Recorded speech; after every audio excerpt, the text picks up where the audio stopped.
BJP के पारंपरिक ब्राह्मण वोट बैंक को साधने के लिए समाजवादी पार्टी ने तेज की अपनी राजनीतिक सक्रियता।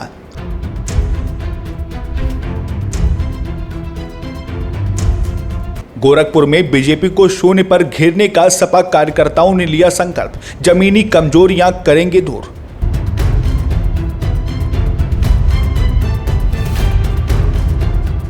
यूजीसी के नए नियमों से ब्राह्मण समाज की कथित नाराजगी को अपने पक्ष में भुनाने की तैयारी।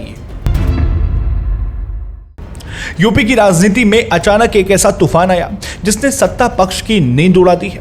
वो वोट बैंक जिसे एक पार्टी अपना सबसे मजबूत किला मानती थी, क्या चुनाव से ठीक पहले वहां बहुत बड़ी सेंध लग चुकी है? आइए बताते हैं। नमस्कार, मैं हूं अर्चित और आप देख रहे हैं 4AM today TV. Uttar Pradesh में आगामी विधानसभा चुनावों की तैयारियां तेज हो चुकी हैं। सभी राजनीतिक दल अपने अपने सामाजिक समीकरण साधने में पूरी ताकत से जुट गए हैं।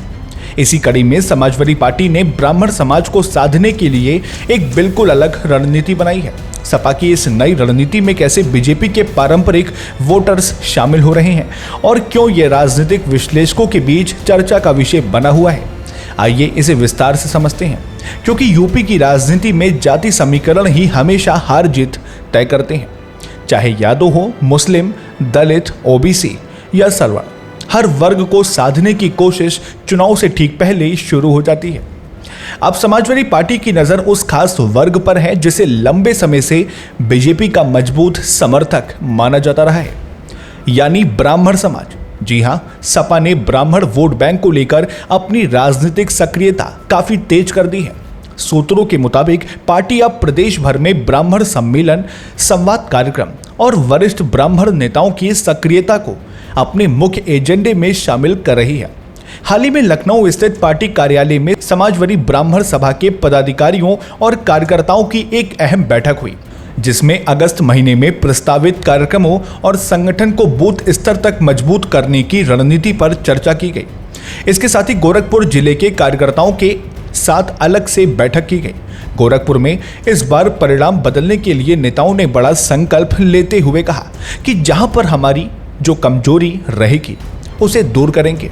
कार्यकर्ताओं का सम्मान बढ़ेगा और उनके दुख दर्द में शामिल होकर इस बार गोरखपुर में ही घेर कर भारतीय जनता पार्टी को जीरो करने का काम करेंगे। जी हां, राजनीतिक जानकारों का मानना है कि यूजीसी के नए नियमों के बाद से ब्राह्मण समाज बीजेपी से थोड़ा खफा चल रहा है। अखिलेश यादव इसी संभावित असंतोष को अपने पक्ष में करने की कोशिश कर रहे हैं। लखनऊ की बैठक में बीजेपी से नाराज चल रहे ब्राह्मण वोटरों को साधने, समाज में उनकी भागीदारी और आगामी कार्यक्रमों को लेकर गहन मंथन हुआ। इस दौरान समाजवादी नेता जनेश्वर मिश्रा की जयंती को भी भव्य तरीके से मनाने की योजना बनाई गई। बैठक में नेताओं ने कानून व्यवस्था और विकास के मुद्दों पर सरकार को घेरा।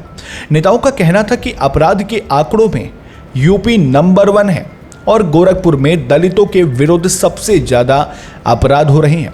उन्होंने स्वास्थ्य व्यवस्था पर सवाल उठाते हुए कहा कि 2017 तक गोरखपुर में रजिस्टर्ड प्राइवेट एलोपैथिक केंद्र 37 थे, जो अब 501 हो गए हैं। तो फिर एम्स और मेडिकल कॉलेज का क्या फायदा? इसके अलावा लिंक एक्सप्रेसवे की खराब क्वालिटी और उसके गड्ढों पर भी सरकार को घेरा गया। विश्लेषकों के मुताबिक अखिलेश यादव अब यादव और मुस्लिम वोट बैंक से आगे बढ़कर गैर यादव, ओबीसी, दलित और ब्राह्मण वोटरों तक पहुंच बनाना चाहते हैं। मंच पर ब्राह्मण चेहरों को जगह देना और गले में भगवा धारण करना इसी बदली रणनीति का हिस्सा है। दूसरी तरफ बीजेपी भी अपने पारंपरिक वोट बैंक को बचाने में जुटी है। इस बैठक में सियासत भी तेज है। यूपी सरकार में मंत्री संजय निषाद ने कहा, मैं ब्राह्मण समाज को धन्यवाद देता हूं, जिन्होंने सदियों से नेतृत्व किया। भारतीय संस्कृति को विखंडित करने वाली ताकतों को खत्म करने के लिए ही योगी मोदी आए हैं। वहीं बीजेपी सांसद दिनेश शर्मा ने तीखा प्रहार करते हुए कहा, ब्राह्मणों को सपा की बैठक की नहीं, सम्मान की जरूरत है। उन्होंने आरोप लगाया कि सपा ने हमेशा ब्राह्मणों का अपमान किया है और चुनाव आते ही उन्हें ब्राह्मण देवता याद आने लगे हैं। आपको बता दें कि यूपी की राजनीति में ब्राह्मण मतदाता करीब 15% है और 100 से अधिक सीटों पर निर्णायक भूमिका निभाते हैं। 2022 में इस वर्ग ने बीजेपी को एक तरफा वोट दिया था। अब देखना होगा कि अखिलेश का ये नया दांव क्या जमीन पर बड़ा उलटफेर कर पाएगा या बीजेपी अपने इस किले को बचाए रखेगी। फिलहाल आपका क्या मानना है, कमेंट बॉक्स में अपनी राय जरूर साझा करें। फिलहाल के लिए इतना ही। लाइक करें, शेयर करें और सब्सक्राइब करें 4AM टुडे टीवी को। फिर मिलते हैं एक और नए अपडेट के साथ, तब तक के लिए नमस्कार, जय हिंद, जय भारत।